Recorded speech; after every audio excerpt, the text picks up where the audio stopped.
Hi, Pisces rising sign. Here is your weekly forecast starting on the 28th of April until 4th of May. Well, the single most important planet right now is Venus. Venus is making a bunch of aspects. So, welcome back, Pisces. We are stepping into a week that feels like a recalibration for many of us. To understand where we are going, we have to acknowledge the wake of last week, though. With Venus wrapping up its transit through your third house by meeting Uranus on 29-degree, you may have experienced a sudden, surprising conversation, a flash of insight, or a shift in how you express your ideas. But now Venus moved into your fourth house and brushed against Neptune. So the energy started softening a little bit, or even we could have had a kind of like a vision, which way we want to go, for example, financially, because Venus rules your eighth house, as well as potentially your love life. And maybe you were invited to dream, to retreat, to let the noise of the external world fade a little bit. But we are now entering a new sequence, a series of transits that ask you to take those dreams and anchor them into your home, into your relationship, as well as your public path. So, what really happens is that we have got Venus in your fourth house now. And it is making now a trine to Pluto. And also, it is making a trine to Juno as well. So this is happening between 28th to the 1st of May. And not to mention that even Hebe is going to be playing a part of this. But let's just look at it. So Venus in your fourth house, that's the domain of home, roots, and the family, forming the trine to Pluto in your 12th house. So this is profound. You are being asked to look at the hidden foundation of your life. With Juno conjuncting Pluto here, you aren't just rearranging the furniture. You are actually looking at your soul contracts. You're looking at whether you would like to live together with a partner, for example. You are looking at whether the place you are at is a place of power or a place where you are hiding for some reason. And Hebe enters Gemini as well.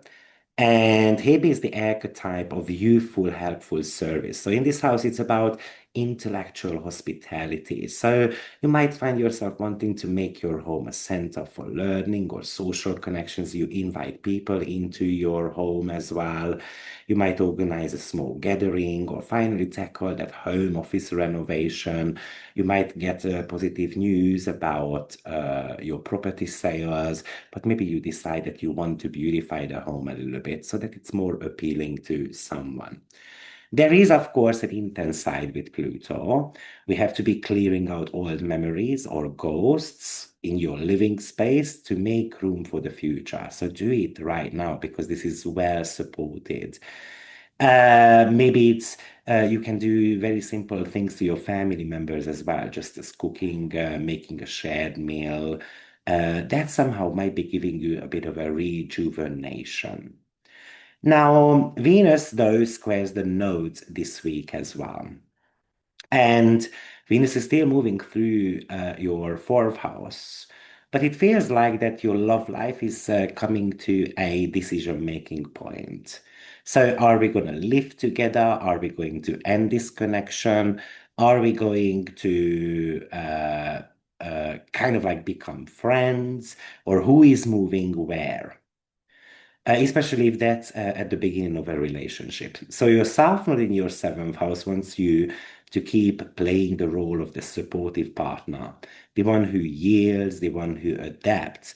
But the North Node in your first house says it's kind of screaming at you to prioritize your own path. And yes, you can feel this temptation to overanalyze a relationship or obsess over whether you are being fair to others, but it's a circular thinking. So if you find yourself nitpicking your partner's behavior or even your own, you should stop doing that. Step back into your own body. What do you need? The North Node in your first house wants you to claim your space, and it's okay to be selfish this week a little bit if it means finally stepping into your own authority level. We also have got Mercury Chiron conjunction happening as well in your second house. And then Mercury shifts into Taurus. So this is a powerful healing transit actually for your relationships with money or even in your relationships because Mercury rules your seventh house as well. So if you have been carrying kind of like certain type of wounds, fears connected to money or you are not enough or that your resources are limited, then actually this is about you speaking up about it. This is about tackling it. This is about you coming up with ways of kind of like sorting these financial fears out and then potentially reframing them. And then Mercury moves into your third house and actually is going to be making a sextile to the nodes as well. So that's a bit of a game changer, you know.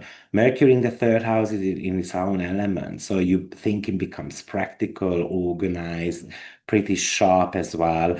Your Mercury here is actually kind of thinking about the selling points. It's about grounding visions and ideas as well. So it's brilliant to pitch an idea, write an email, finalize a document. Let's do all of those at the same time. And it feels like people will listen when you speak. Your words have weight right now, so use them to build. You can talk out relationship issues, and we can really kind of like come up with strategies as well. This week, Moon is going out of bound in your 10th house, and Moon is going to be out of bound until the 7th of May, though, which is next week, but I wanted to touch base on it because it starts this week. And this is the house of career and reputation. So this is asking you to be seen. So you might feel a sudden restless urge to showcase your work, take a professional risk, put your name out there in a bigger way. Asteroid Shiva enters your second house as well this week, actually. So even more Aries activations happening. So this is a huge focus regarding your resources and self-worth.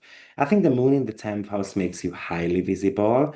So don't hide your light. If you have been waiting to launch a product, post a video, apply for that promotion, the energy is well aligned with it. And couple that visibility with Shiva focus in on money, it's asking actually you to be aggressive about your values. Don't undersell yourself. You are about to be building a professional structure that is meant to last. So it really feels like you are moving from a deep domestic transformation at the start of the week, a bit of a personal identity check-in and landing on a weekend on a very high-powered professional visibility. So you are being asked to take that sensitive nature of your sign and apply that structure of the builder in a way, and you are ready to expand. You are ready to be seen. You are worthy of the success. You just have to kind of believe in that. I think you are speaking in a Piscean language often. And, you know, often Piscean energy is like you're drowning in others' energy. So, therefore, yes, it's always a good piece of advice for you to find anchor. And I think Mercury is going to be able to help you also in the sign of Taurus. You know, the home environment is getting quite a big attention. So, therefore, with Moon going out of bound in your 10th house, but the 4th house activation, it's about being able to balance out your home and work life as well. So, good luck, Pisces, and I will see you next week. Take care. Bye bye.